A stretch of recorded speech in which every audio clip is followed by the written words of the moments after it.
The market crashed in '08 because the repo market went bad.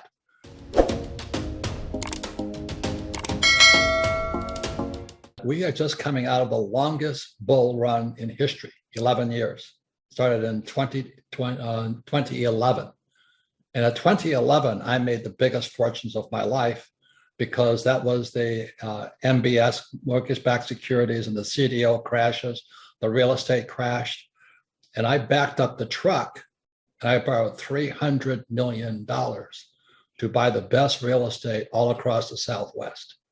Now, and there's other guys like, I forgot the guy says live debt free, and there's a billion ways to go to heaven. Living debt free is not one of them. But this is the point I want to make, is that I'm watching all these young guys, they entered the biggest bull market, the longest bull market in history. They're walking around in diapers in 2008, and now they're on YouTube with their channels and they're talking about this, they're talking about that.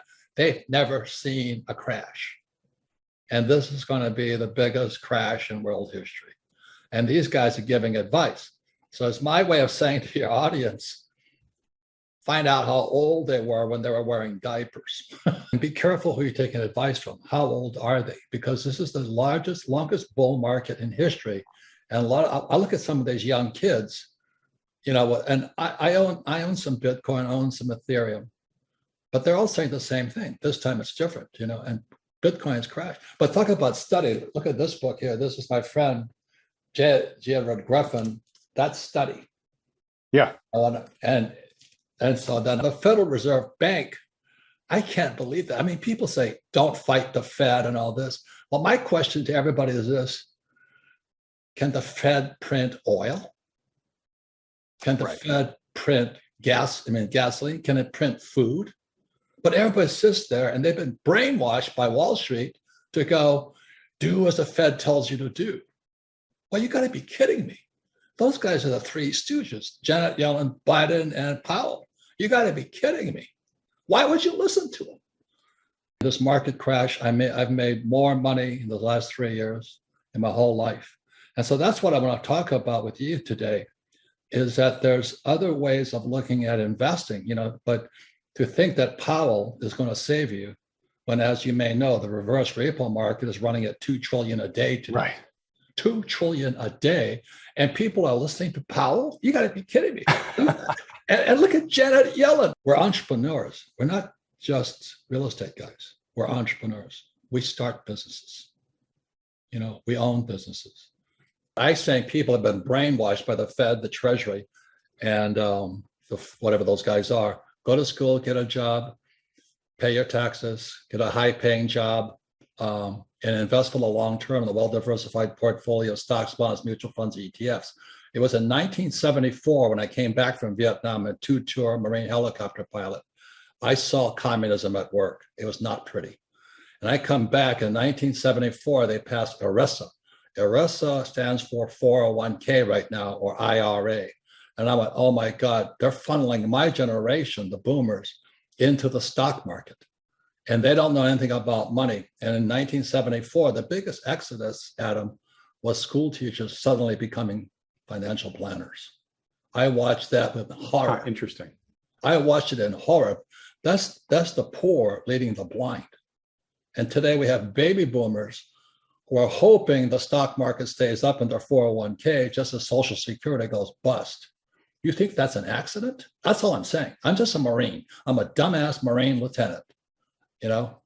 Flew the gunship, went down 3 times. But today I listen to this bullshit and I go, oh my God, how can we be that stupid? Because we went to school, we did as we're told. Don't fight the Fed, do as the Fed tells you. Invest for the long term on a well-diversified portfolio of stocks, bonds, mutual funds, ETFs. And don't worry, Powell is now channeling Volcker. When the debt to GDP is 120%, when they were dropping the interest rates, I thought I died and went to heaven because I'd buy apartment houses. I own 13,000 apartment houses. Every time the Fed dropped the interest rates, it jacked the value of my properties up, but I also improved the properties and I refinance out. So today I own no money in any of my properties. 13,000 units, all throwing cash. 2011, the market crashed in '08 because the repo market went bad. And the repo market is the credit of Lehman Brothers and Bear Stearns was bad. And they hammered Bear. Anyway, it's a long story. My friends are all inside that world. But then when it came back out, they just started pumping money, just like you said about Christine Lagarde, just start lying. And what they did was they kept printing more money to save a bad economy. It was already crashing again in 2011, but they kept printing money. And today we're going to pay that price. I use debt because debt is tax-free money. So what I did was I rehabbed my apartment, 13,000 of them. I just kept buying more with the cash flow, and I'd refinance out as interest rates dropped. So I'm in good shape now. Then I set all interest rates right now. So I use debt. And who's that guy who says live debt free? Well, that's his opinion. I don't do that. When the moment you flip, you have a tax consequence. I never flip. I finance out. That's tax-free money. And not only that, is when I started investing, I had to invest at 12% interest rates. Every time I borrow more money to float my properties, there's 3 types of tax breaks. I got appreciation, depreciation, and amortization. So I zero out. So my cost of money is, my tax on debt is 0. And I use that tax, appreciation, depreciation, amortizations, all in which I poured out, to offset tax in my income. I buy real estate to offset my income from my businesses. I'm not an accountant. So my accountant is named Tom Wheelwright. He wrote the book, Tax-Free Wealth. Tax-Free Wealth. He's a CPA. He's one of the leading tax guys in the world. You should interview him because he'll explain it better than I do. But I don't have any plans on going to jail and dancing the hula for some guy. I'd rather stay out of jail and make money. So let's say I make $1 million in, let's say, Rich Dad. I have to buy a $4 million apartment house and I use 100% debt to acquire the apartment house. Then appreciation, depreciation, amortization wipes out my income I got the whole property when it was still another property. I tore the former property down, and I got it rezoned from 3 stories to 4 stories. And instead of putting an office building in, I built a place for a luxury old age home and I'm going to be the first tenant. The picture is up there, but you know how much I paid for that property? How much? I have no money in the deal, no cash. And that's what I teach. The building was a 24-hour fitness, but I bought it because it was a triple net, which meant the tenant paid for everything. So all I needed to do was I borrowed $25,000 off of my house. I put it into the property, triple net. I got $50,000 a month back off of it. I amortized. I got my $25,000 I borrowed out. So I was 0 cash or equity in the property. And then 25 years later, I tear it down, and they put up this 4-story building because the zoning changed.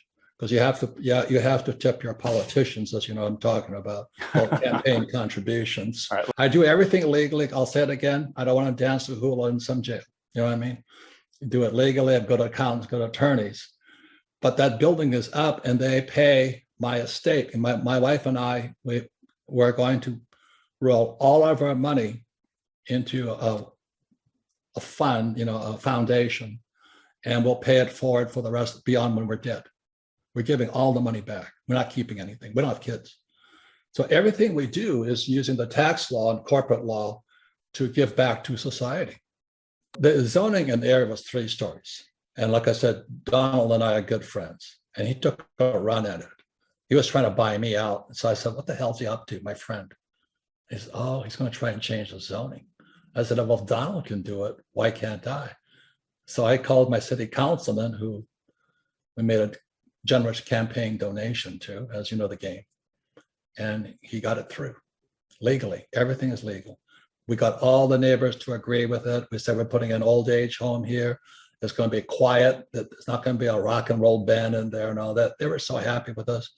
They let us go through the 4th story, which then caused a bidding war amongst all these developers. Got it. I've been a gold bug since Vietnam. When in 1971, Nixon took the dollar off the gold standard. And in 72, I was in Vietnam. And so I said, well, what is gold? So I flew behind enemy lines because the NVA had overrun the gold mine. And I went back there. As a little, I told this a little Vietnamese woman, she was kind of the vending agent for the gold mine. And gold was flying from $35 to $50 an ounce. So I thought because she's now behind enemy lines, I can probably get it for 40. Gold is international money. Gold is God's money. Gold and silver. So I took a gold mine in China public, but the reason I have no love for Chinese food anymore, as soon as it went public, the Chinese nationalized it. When they took that gold mine away, I went, what are they going to do next?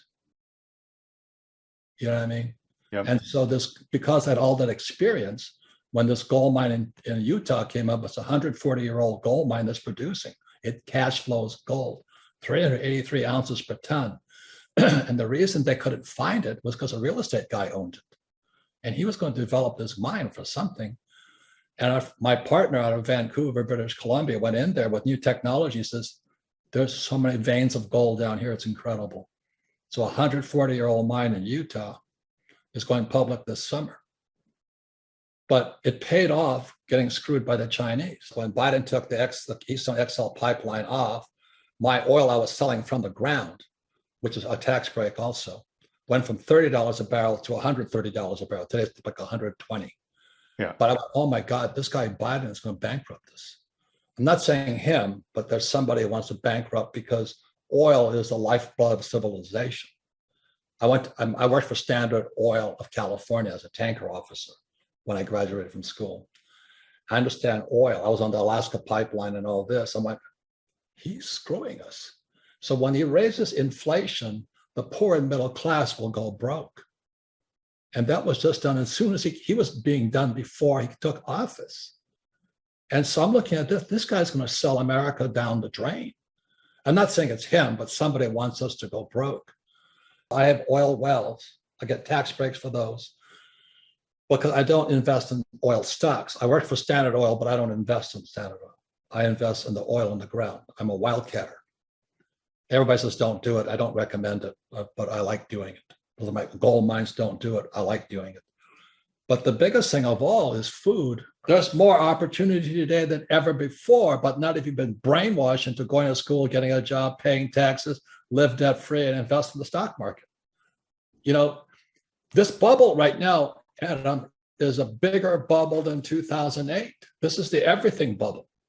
You know, it's going to be not only stocks, bonds, but also credit. I mean, but as more opportunity is going to come out of it. You have to be careful who you listen to. I love what people on YouTube are doing, but I'm careful who I listen to. And that's why I asked to be on your program. I make no money. I don't give advice. But Adam and I and Chris, we've been saying this stuff for years. It's the magic eyedropper. And I think we're down to the last few drops right now. But it's a good time to make changes in your life. I have a cash flow board game. It's the only board game that teaches accounting. And the reason the accounting the financial statement is important is because the financial statement on the cash flow board game is blockchain. Everybody's talking about blockchain right now. All blockchain is a ledger accounting system with an auditor in it. So in the cash flow board game, it's the auditor that's the blockchain. It's got income statement, balance sheet, statement of cash flow, auditor. That's what blockchain does. It's that auditor. And we teach people to audit each other playing the game, just as I learned to be an investor playing Monopoly from my rich dad, 4 greenhouses, 1031 tax deferred exchange into a red hotel. And today I own hotels.